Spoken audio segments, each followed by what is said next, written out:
might go a little bit Now we got that. more quickly, but we'll kind of leave space for folks if you're watching the recording to dive in. Let's go ahead and jump in. Kate, do you want to share your screen, and then we'll start walking through, and definitely have some time to make it feel a little less formal, since it's folks in the room. Cool. So, little preview there.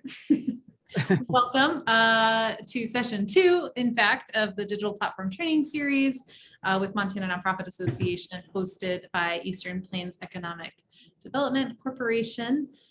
We are happy to be here.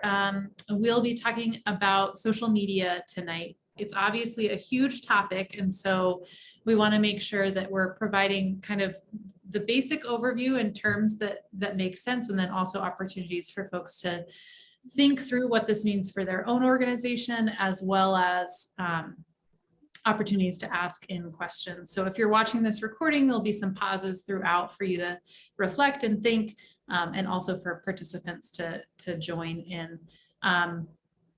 You know, if you have specific questions as we go, feel free, of course, to chime in. Kate and I will be leading through. Dara is also on to help with some tech questions. And we are both with Montana Nonprofit Association. If you're not familiar with what we do, this is our spiel every time. We believe that nonprofits are just as important to everything else for a healthy and strong and vital Montana. And so because of that belief, we provide services to nonprofits across the state, from membership benefits to training and education, to policy and advocacy support, to connection and community. And so we are here tonight representing M&A and working primarily through that lens of nonprofit support.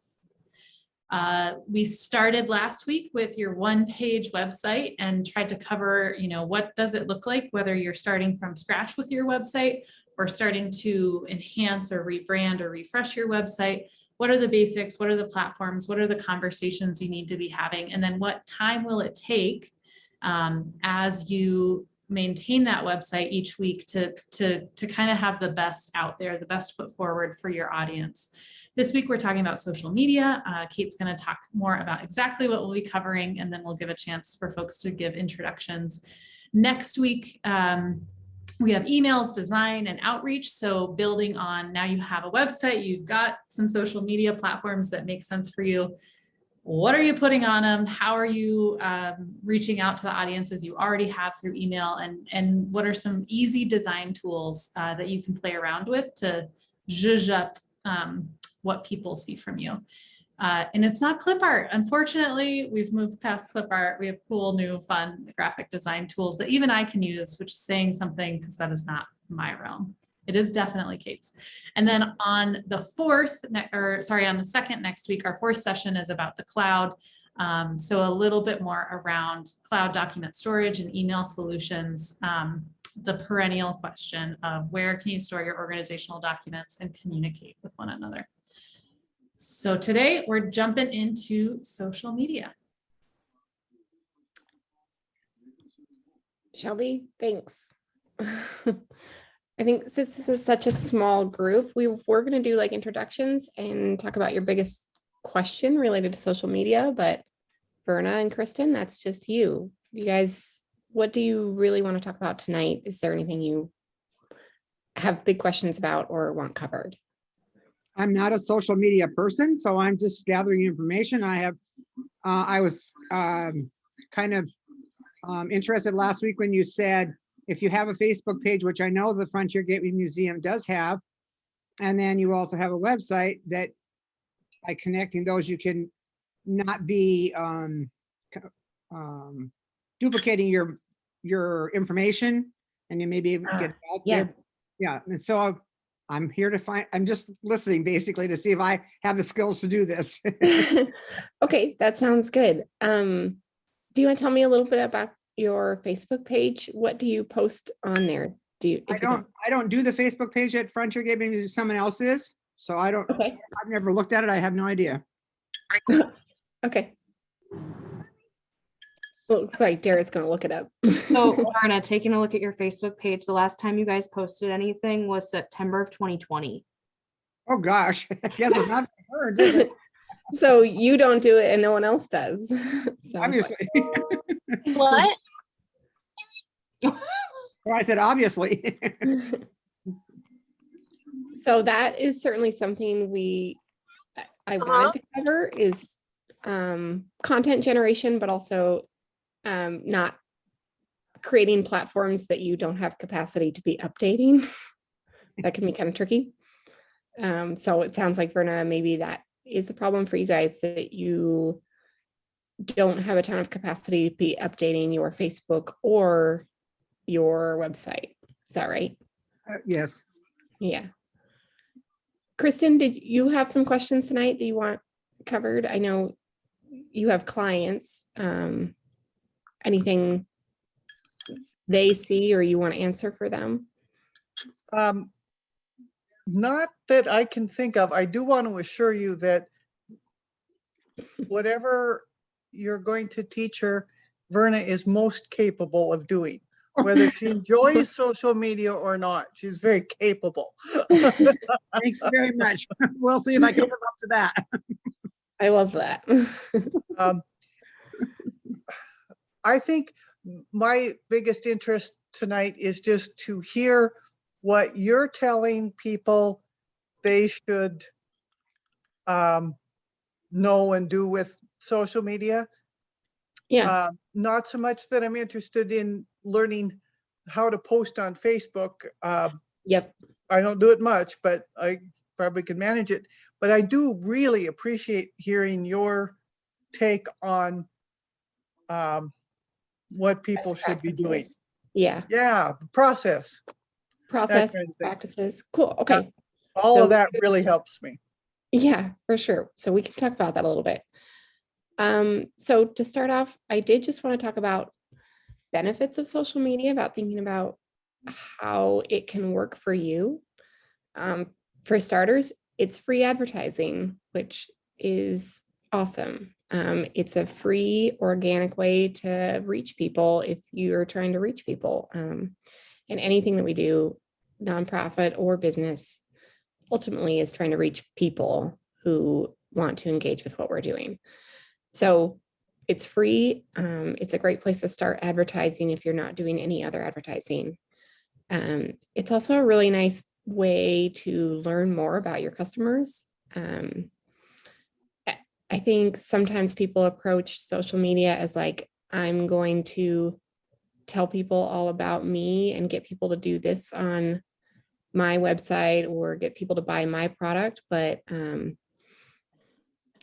it's also a good way to learn about what your customers are doing, what they're interested in, what their problems are. So I think it's really important to approach it not just as advertising, but as really network building and a social sphere where you get to know your customers, they get to know you, and you build relationships with them.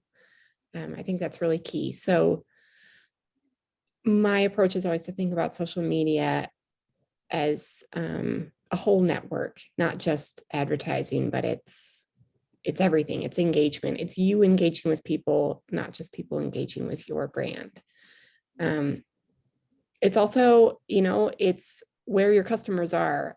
I read a stat, it's like 70% of Americans have some kind of social media somewhere. So it's important just that people are using social media on a daily basis. And so if you're trying to reach your customers, it makes way more sense to reach them where you already know that they are, which is on social media platforms. And I hate this because I love newspapers, but they're not reading the newspaper. So that's not where your advertising budget is going to work the best. Reach people where they already are. They are in their email inboxes and they're on social media a lot of ways. Maybe not Verna, but No, maybe not my audience either. But Verna, that's actually a really great point, is to think about what are the things that you use on a daily basis? Where are the places that you see advertisements that are effective for you? Like, is mail advertising effective? Or newspapers possibly, or posters at the post office? Like what? Yep. Yeah, all of those things. Yeah, well, no, not so much the advertising in the mail, but Okay. like posters around town and the newspaper, obviously, email, some. Yeah, so if social media is reaching people where they are and building networks, then sometimes you might have to think about your audience. And if your audience is Verna, then Verna is looking at posters at the post office or around town, right? So that's actually where you should be advertising and not spend your time on social media if Verna is your ideal customer. So the other thing that we're going to talk about tonight is thinking about who your customer is, who you're trying to reach and why you're trying to reach them and how you can reach them.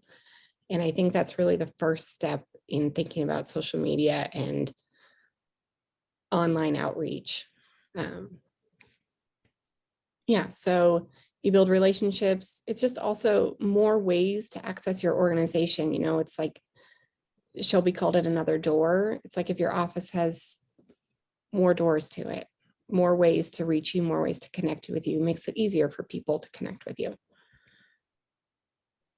So the first step in social media is to make a plan and to, if you watched last week, the website session, we talked a lot about making a plan for your website. So the same applies for social media. Take time to consider and to plan every additional platform before adding. Think about who you're trying to reach, how you want to reach them, and what the best way to reach them is. What are your goals? What are you hoping that people get out of interacting with you on social media? And what are the potential drawbacks? Is it going to be a huge time suck? Is there the potential that people will interact with your brand negatively on social media? Is there, I don't know what the other drawbacks may be, but you may know that for your own brand, for your own nonprofit or your own organization. So I think it's really important to sit back and think about that before you plan what you're going to do. And to remember that just because everyone else is using it or has it doesn't mean it applies to you or doesn't mean that you need it. So yeah, everyone has a Facebook or everyone has an Instagram. That doesn't mean that that's the best tool for you and your brand or your business. So second step, defining and understanding your audience. As you begin thinking about using social media, think about the audience you're hoping to reach. And if we had more people on this session, I would want to do a little bit of interactivity. Are the people you're trying to reach donors? Are they clients? Are they volunteers? Are they old? Are they young? Are they male? Are they female? What are they interested in? Like, where do they shop for their shoes? No, don't go that deep. But think about what are they doing? How are they spending their time and what other things are they interacting with that connect to your brand? As a bit of an example, my mom and I own a business. It's called Sturdy Girl. We make an all-purpose heavy-duty hand cream. My mom developed it, right? So for us, our target audience is women that are doing, say, outdoor things or like any kind of work, and like, because my mom was in a lab, right? So she had dry hands. So anybody with dry hands, but specifically our target is kind of the outdoorsy Montana woman, right? And that doesn't mean that men can't use Sturdy Girl, like for sure they can, but it's really important to think about like a defined target, because then we can really customize our marketing for that and have a much more thorough persona for our brand. So I don't know, Verna, you do the museum, right? Yes. So tourists, most likely, maybe school groups Yep. visiting your museum. Yeah. So maybe part of your market audience is like teachers and young families, right? And Yeah. I don't know what your museum is like what the content is. So hard to say, right? Or who might be interested in what you have at the museum. We have history of Eastern Montana, Okay. and we do have some, and which would include dinosaurs. We have some dinosaur things. And then we just kind of go through the ages, so to speak. Yeah. Cool. So yeah, absolutely. What you're saying is correct. Yeah. So I would say definitely school groups, right? Exactly. I have a, 2.5-year-old that loves dinosaurs who'd be really stoked about it. So, obviously you're not marketing to him, but you might be marketing to me or my husband, who is a teacher, right? Right. That'd be the kind of group you might want to work with. Right. So, and where that comes in, where that's important is that when you're using social media, when you're developing your network, it might make sense for you to be actively engaged in the local school's social media, right? Sure. To be friending them, to be liking their posts and commenting, to be inviting people to visit the museum, to be developing graphics and images that appeal to young kids, right? Mhm. And if you're also looking at tourists, then the Chamber of Commerce or other sites that tourists might be visiting are a good place to start for reaching your audience or finding your audience. Okay. So yeah, audience persona, this is a little deeper. A marketing persona is meant to represent a segment of your target market. So it's important to keep in mind that you can have multiple personas, but that you want to make your personas specific. Like I often see people that say, well, it's everyone. We want everyone to come to the museum, but that doesn't really help anyone because it doesn't help you focus your efforts, right? Mhm. So because you can't market to everyone all the time, right? You at least have to narrow it down somewhere. You have to narrow it down probably to people in Eastern Montana. I live in Troy, so although your museum sounds great, doesn't make sense for you to market to me. So you can narrow it down geographically, and you can narrow it down by interest, by demographics, all kinds of things. And think also about different people that might be interacting. So Verna, you might have people that want to visit the museum, but you also might be looking for volunteers to work in the museum.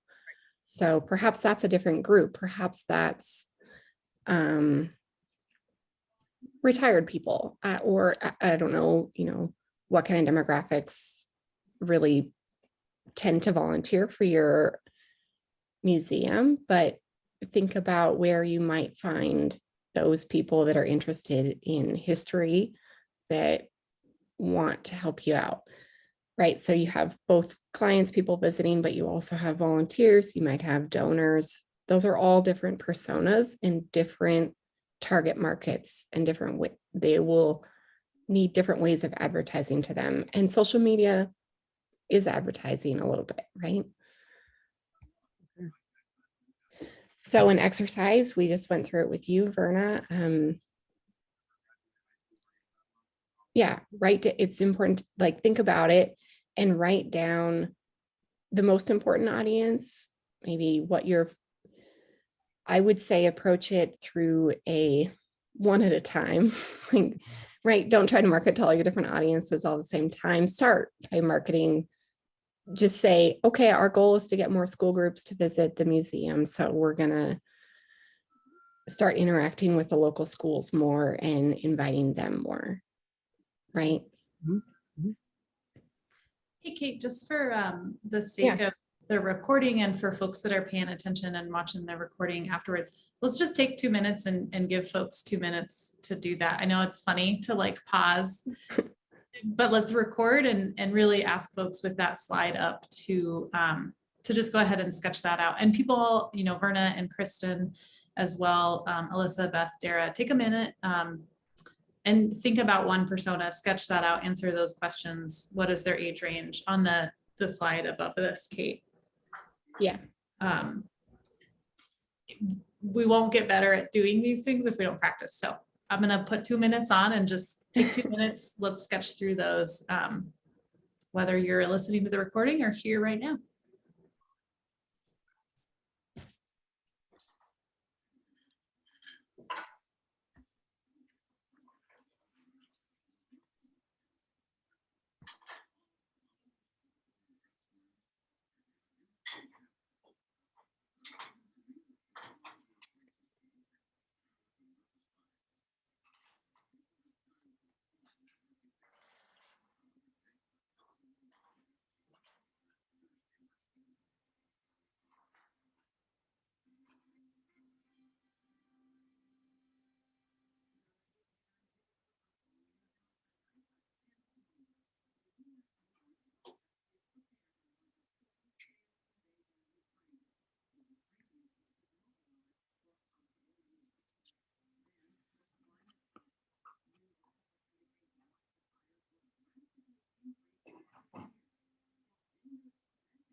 Thanks for humoring me in that. And I want to share so I did it, right? And just so another example to really hone this in, and maybe we'll kind of tie it into some of the next steps. At Montana Nonprofit Association, 3 years ago, we decided, it's probably time for us to be on social media. And so we did the thing everyone does, which is like, okay, social media, we're doing it. What do we do? Right. And so luckily we were able to work with someone who helped us design this presentation as well, to kind of talk through, okay, well, what are our goals? What are our strategies? Who do we want? They walked through part of, this process with us. And one of the things that we decided, not just on social media, but on across our association, we work mostly with executive directors and leaders of organizations, right? We work with other organizations. The point of contact is often that person. And we were like, well, there are so many employees of nonprofits in Montana that aren't that person. How do we reach that audience? How do we reach new folks? So the persona that we started to craft is somebody that's 20 to 40. They're a newer nonprofit employee. They just started their career, or they're growing in their career. They're working for a nonprofit, so they're probably not incredibly wealthy. They probably are overworked. They probably just graduated high school or college in terms of, unemployed working education level.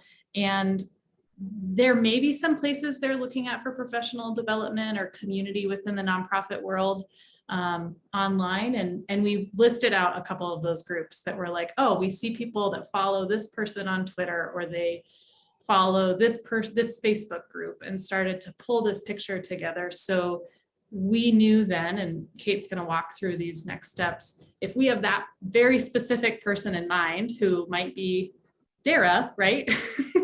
Younger person growing into a leadership position in a nonprofit. How do we reach Dara? How do we involve Dara and help her know she's supported as a member of the nonprofit community, right? And that exercise really helped us hone in that specifically on like, who could this person be? And then where are they going to get their information? Okay, Kate, thanks. I love that, Shelby, because the real point of that is, once you know who your person is, who your persona is, then you can start to figure out where they're getting their information and where your time is best spent. Because that's the key, right? Is thinking about reaching those people as best you can, or as efficiently as you can, right? As thoroughly and efficiently as you can. So yeah, Dara, we reached you, right? Indirectly, and it's sometimes it's how do we build connection with the people already at our table, and how do we look around the table and be like, oh, these people are not at our table because we keep advertising and reaching out through the same methods. Becomes a more compelling reason to look at social media. If you do this audience persona exercise and you're like, they don't use these platforms, and then that's an answer, right? As Kate is saying, and we're going to say that so much tonight, because it has to be tied to your purpose and your audience. Yeah, totally. Oh, sorry. Okay, so next step, once you know your person, then you can start to think about finding them, about where they might be. So the next part of this, I'm going to go through the most popular platforms in the US, which with the caveat that these are the popular platforms in the US, not globally. And yes. So to start off, the old beast, Facebook. It's the biggest worldwide, everywhere. Absolutely the biggest network. That said, the demographics for Facebook tend to be older people compared to other networks or other social media platforms. Only 3% of teens in the US have a Facebook. So if you're trying to reach teens, this is not the place to do it. Look other places. It skews a little bit male. But what I will say about Facebook, it's a great option for a business profile. Verna, you already have one. The Facebook business pages work a lot like the Google business that we discussed in the last session, but it's a great place to store your basic business information. And a lot of people will turn to Facebook and search your business on Facebook to find like your hours and like any recent business updates. So that's a good, easy starting point. If that is your demographic. I think, Yeah. oh, Verna. Yeah. well, just having just a few minutes, obviously, to think about that. One of the goals at the museum is to get local people to come out to the museum. Mhm. I think they're much more likely to look on their Facebook page or on a Facebook page, if that's where it, than they are to look at the website. Yes, absolutely. And I think that's exactly the point, Verna, is that people will look at your website for what I would call more static information. So information that stays the same, like your basic, like how did the museum get started? What's the museum? Like obviously business hours and phone number and location.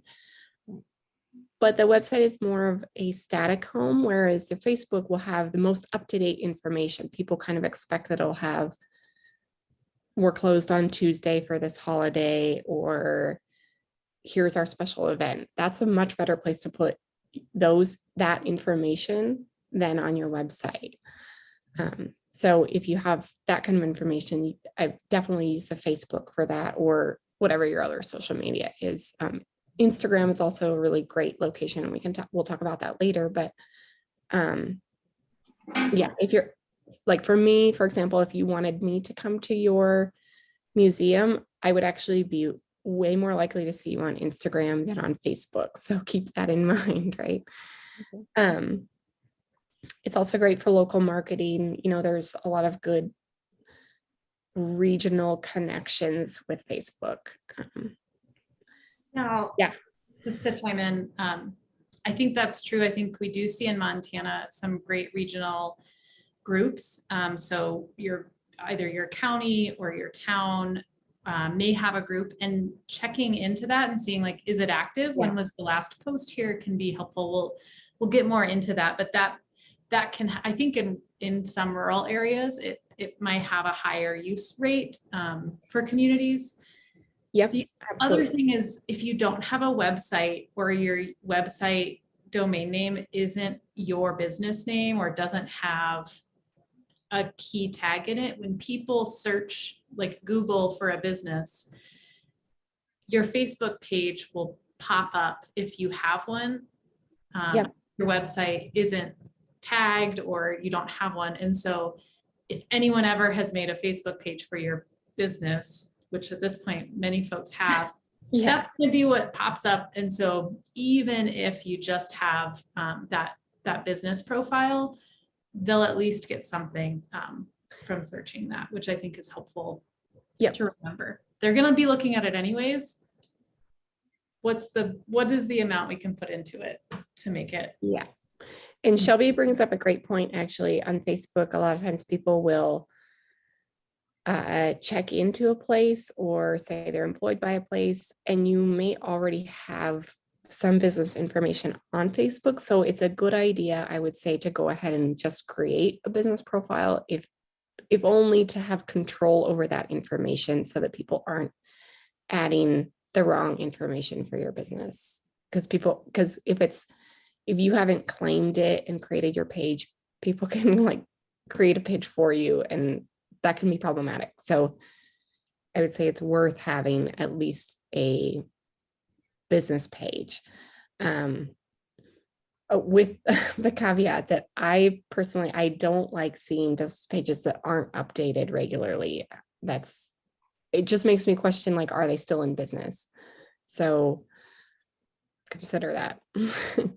As far as best use for Facebook, any kind of post is good. Images or videos have more engagement. If you're really trying to get the most out of it, put an image in. Next week, we'll talk about a couple of tools for making good images, even if it's just a poster kind of image that has your event details, that grabs people's attention better than just black and white text in their feed. Shelby, did you have anything else to add to that? Extending the door analogy, because I love that. If your target audience is not on Facebook, you might not build a door to your organization with Facebook, but you at least want to build a window and keep the window clean as a bare minimum because of how many folks do use it. So it doesn't need to be a door, it can be a window, but then keep the window clean. And of all of the platforms, I would say it's the most important to have a clean window on Facebook because of how many folks do use it. Yep. Next up, Twitter. So Twitter probably won't apply very well to people in rural areas. It's a broad age range, but it tends to be more educated, more wealthy, and more urban than the other social networks. And I think we definitely find that in Montana. Montana Twitter is just used a lot less. It's really popular for people in cities, though. Yeah, it's best for frequent short updates. So Twitter is really great for, honestly, media and news professionals or things that happen quickly all the time, right? People that have interesting stuff, short bits of interesting stuff to share out a lot. That most likely is not the use case for a lot of Eastern Montana businesses or nonprofits.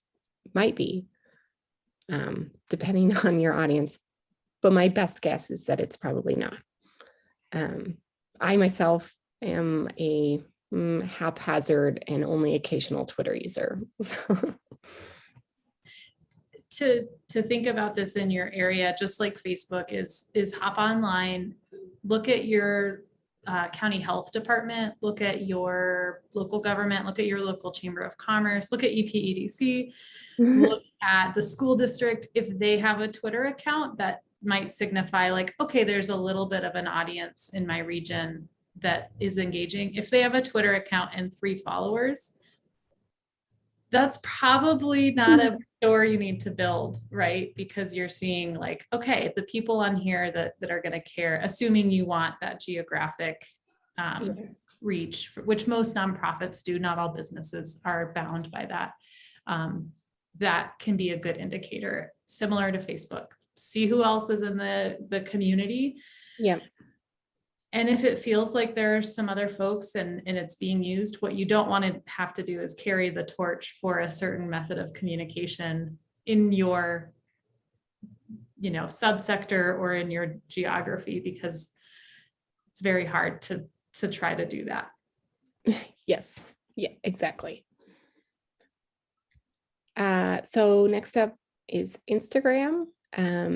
This is the spot to go if you want to reach millennials. So it really tends to be people in their 20s, 30s, and now 40s. Millennials just turned 40 this year, so in case anybody's wondering. Instagram is a very visual heavy network. So it's really important on Instagram to have nice videos and photos. So think about that. If you don't have a lot of photo content, like I know for M&A, for example, we do a lot of trainings like this and no good photos come out of this, right? This isn't something that people want to see in their feed because they already saw it at work. So although our target audience, like millennials truly are probably people we're trying to reach, we don't have a lot of great content to post on Instagram. So we're a little bit less active there because it's just not quality enough at this point for us. So that's another thing to think about when you're thinking about a platform is, do I have the capacity? Do I have this stuff to post regularly? Instagram, yeah, Kristen has a question. What do you think about turning on that button that says post on both Instagram and Facebook at the same time? Do it. I mean, if you're using them both, go for it. What I will say is that everything performs better if it's originally meant for that network. So if it's what you have to do it. But if you can customize it, if you have the time to customize it for each platform, that's a better way to go. But yeah, that said, Instagram and Facebook are increasingly more meshed. So the differences between them are smaller and smaller. It's really just about how the feed looks. So how's that? Thank you. Yeah. Yeah. I would say for Instagram, try to post at least once per week. You really want people to get in a rhythm where they kind of expect your content. At least once per week. Don't do posts daily at all. Like 2 or 3 times per week for a post is good. If you have stuff you want to share all the time, use stories on Instagram, and that's really awesome. People love that. And that can be a little bit less formal, a little bit less produced, if you will. But definitely for your posts that go on the main feed, those need to be thought out and curated a little bit. Instagram superpower is that it's the best network at reaching people organically about things going viral or spreading, because there's such great power for people to take what you've posted and share it with their followers and multiply it. So, and then the other thing is that Instagram is more and more a shopping app. So if you have a business where you're selling something, this is where to put your money for sure. But once again, I myself am someone who buys things on Instagram with relative frequency. And the stats are that 36% of users use it specifically to follow brands and companies that they like and things that they might want to buy. It really, think about Instagram as an inspiration feed in a lot of ways. Shelby, do you have any other Instagram tips? I think to draw this line of, and as we're going through each platform, so we started by defining the audience persona and deciding what do they want? Why do we want to reach them? Where are they? So that question, Kristen, of like, do we double the post? Like, yeah, if that's the capacity we have, let's get it out there. But really when you decide to go with each of these platforms, and we'll come back to this, is what is the voice on that platform? And because there are this variety of audiences, if you've found your persona, how do you talk to that person through this platform of Instagram is different from how I talk to an audience through Facebook, is different because we define them, right? They have different things they might be interested in. I'm telling my story differently. Overall, our organization has a cohesive presence and brand, but we have a different way of engaging with the audience based on what we know about them and how they're getting information. And so as we're building this out, like, don't lose that, right? Because we lose that and then we think, oh, I'm writing a professional email, so I'm going to put a professional Facebook post to go with it and then an Instagram post. But really then you've kind of lost the audience in that process. So yes, yeah, exactly. Which is all to say, it doesn't get easier. And so being really thoughtful about where you're trying to maintain information, I think can save us in the long run. Yeah, I think that's a really great point, Shelby. I mean, each audience is a little bit different. And so think about it that way and consider what works best. And truly, the more time you spend on it, the better feel you'll have for the way people use it and the way your voice comes out. on your media. Next up, LinkedIn, which is not heavily used, but is wonderful, especially like LinkedIn is actually our best network for M&A because we're trying to reach professionals, and LinkedIn is for professionals. It's where people go to network specifically for work purposes. So it's really great for job postings, for company updates. One cool thing about LinkedIn is it's a good place to put long form articles. You know, Facebook does not tolerate in-depth research or like thoughtfully laid out arguments. LinkedIn is where you go for that. It's also, if your persona is another business, so if you're selling a service or something to another business, LinkedIn is a great spot for that.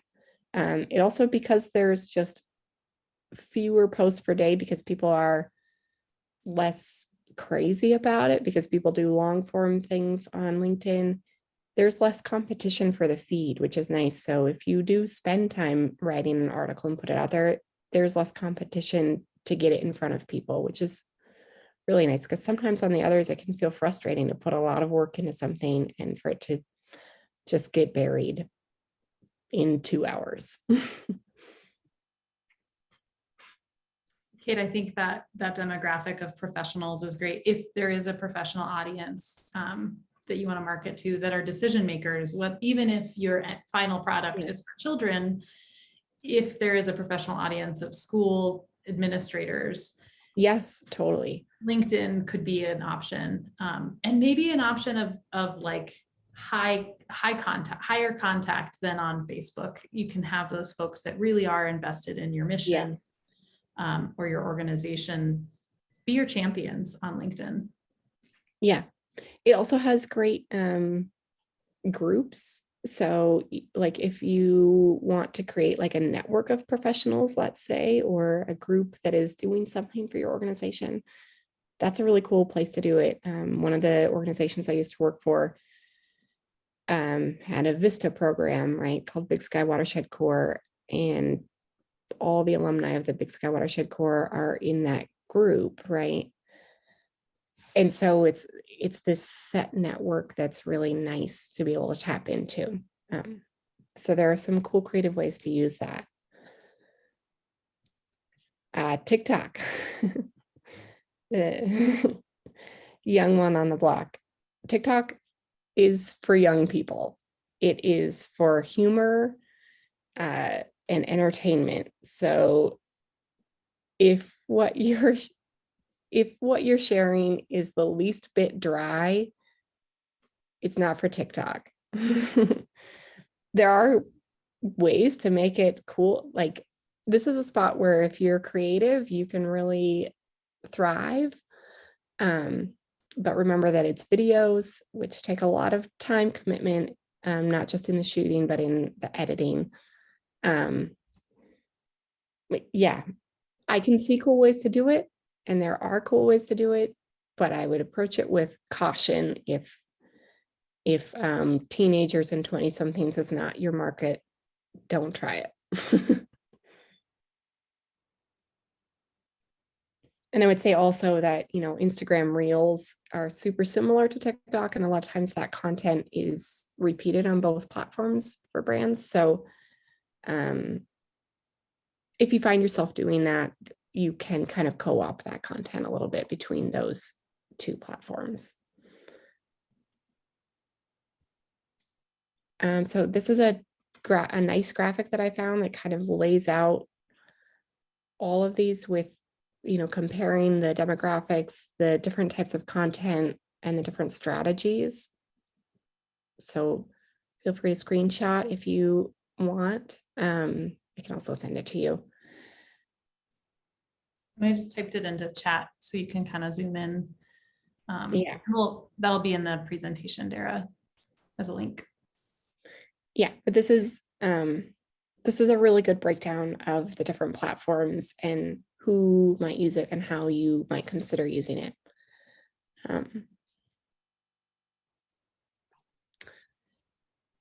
Yeah, again, leading social media platforms, this is worldwide. One I didn't mention is YouTube or Snapchat.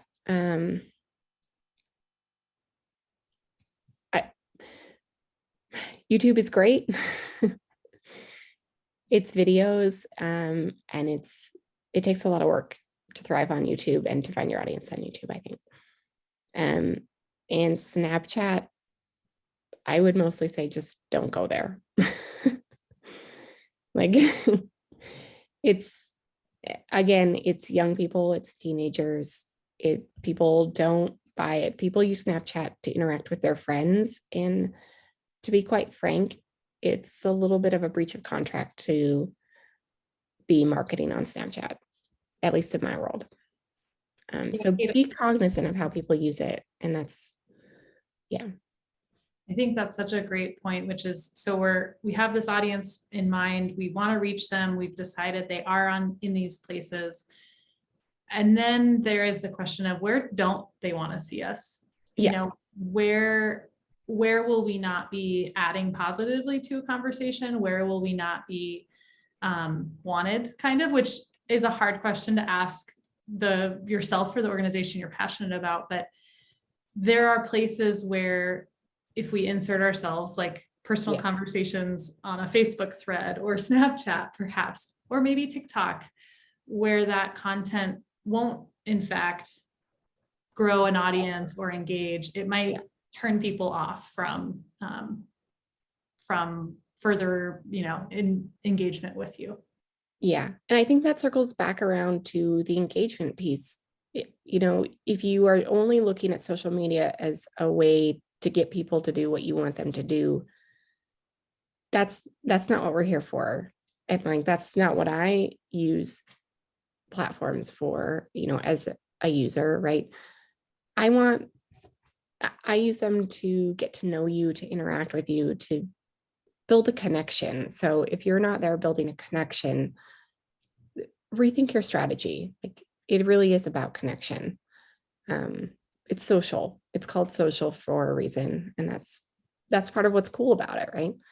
But that also means understanding the social contract of each platform, and they each have their own different contracts, and they're subtle, there's unwritten rules, and you have to use them in order to understand them. That is not the advice that they give the tech entrepreneurs in Silicon Valley. But in Montana, right, we do care about how are we engaging ethically and respectfully. So I think that's really well said, Kate. Yeah. So a couple tips for all platforms: engage other people. Again, I keep saying it, but I mean it. Start conversations, like ask questions of your people. Instagram has a great polls feature on stories. Facebook has polls. There's really cool ways to ask people questions to get to know your audience that also handily creates engagement that will increase your visibility on the platform. So tag other people if you're out, if you're at the museum and you have volunteers at the museum and you take a picture of your volunteers at the museum, tag their profiles, because that's a great way to tap into their social network, to their networks, and get more people to follow you and be part of your network. And that shows that you're all in this together, that you're part of a network together. I would say aim to spend at least 15 minutes per day per platform, chatting with your audience, curating, engaging, doing your posts. Post at least once per week, probably, for at least all platforms. Twitter, you can post a lot more because it's so short, and because people post so frequently on Twitter, it can get buried really quickly. Instagram stories too, you can post almost daily there, especially if you're not doing a ton, like a couple of stories a day is okay, if people are engaging with them. If you find that people aren't interacting, like, maybe you don't need to spend so much time doing that. But yeah, if you're really building a conversation, stories are a great place to show a little bit more of your daily life, or like your daily, what's happening at the museum, or at your business. The other thing I would say is that none of these are hard and fast rules. And I think part of the key of social media is also to be original. Like the best performance is to be creative, to turn it on its head if you need to really show yourself, right? Be authentic and be creative. And that's how you really truly engage with people on the platforms. Yeah, Kate, I want to underscore that. I think for organizations like ours, like nonprofits in Montana, some of the most engaging posts aren't always you telling people what's coming up. Sometimes it's you telling people about the people behind the scenes in your organization. Yes. Sometimes it's sharing a celebration of a colleague that, is retiring. There's the feel-good reason about that, which is that people want to know who you are and what services you're providing and provide a face to the name, and that builds our relationships. The other reason is if you have permission to tag folks in those personal posts, like that's a reason for them to want to share and like and be a part of a conversation that they are opting into, of course. And it really goes back to that. We're using it as a way to engage folks, welcome them in, be authentic, and kind of join a conversation rather than constantly trying to start our own. Which is what we see a lot of brands on social media that maybe don't perform as well. They're always like, here, listen to what we have to say, listen to what we have to say. And sometimes it's, here's who we are, look at this person and what they have to say, can perform much more well when we're talking about Facebook pages for nonprofits, for smaller businesses. The advice for a large company with 3 full-time social media managers is different, right? But this type of organization, you're finding ways to invite people in and join conversations where you're welcome versus, always pushing what you want people to know. So then within that, being creative, to have a voice and to connect with folks. Yeah. And I'm just going to underscore it again. Put a face to your name. This is not the official business letterhead. This is the people behind the scenes. Like that is what connects. It's not the perfect brand. It's real, it's authentic. It's the people behind your business and behind your organization. It's the real work that you're doing. And like for M&A, sometimes that real work is boring, but people also want to see it, and people want to see us out to coffee together as a team, or a screenshot of Warren joining Zoom. Like that's funny. People enjoy that. That's a good thing for social media, right? Warren being my 2.5-year-old, sorry.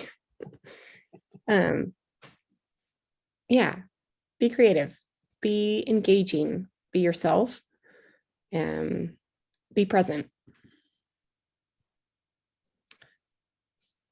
Okay, so next week, you've got a platform. Now what? Next week, we'll talk through a couple tools, a couple of my favorite free tools, Canva and Pixlr, which are really, Canva is a graphic design tool and Pixlr is an image editing tool that are really great when you're creating content. We'll also talk about getting images, kind of thinking through sourcing your content and what you might actually put on the platforms that you created. Examine what you're already doing. That's a hot tip. Like you look at what's already happening in your work on your day-to-day, and you might actually be creating content without knowing it and without sharing it. I used to work for conservation organizations.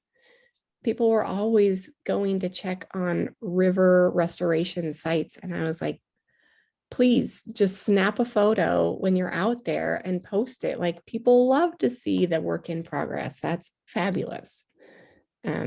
So if you're writing a grant report, maybe you are creating, like gathering a lot of data a lot of data. People love stats. Like that's a cool thing to share. There's a lot of ways to do it, and it doesn't have to be a ton of extra work. It's just inviting people into your work as you're doing it, I think is really the best way to say, here's how you can engage on social media. A couple other next steps, you might want to consider creating a social media policy, especially if you find that you might be touching on touchy subjects, politics, maybe a couple other things, maybe a communications plan and a plan for how to moderate difficult conversations if your comment section goes awry. And think about a couple indicators just to prove to yourself whether what you're doing on social media is working for your goals that you set at the beginning. Okay, anybody have any other questions?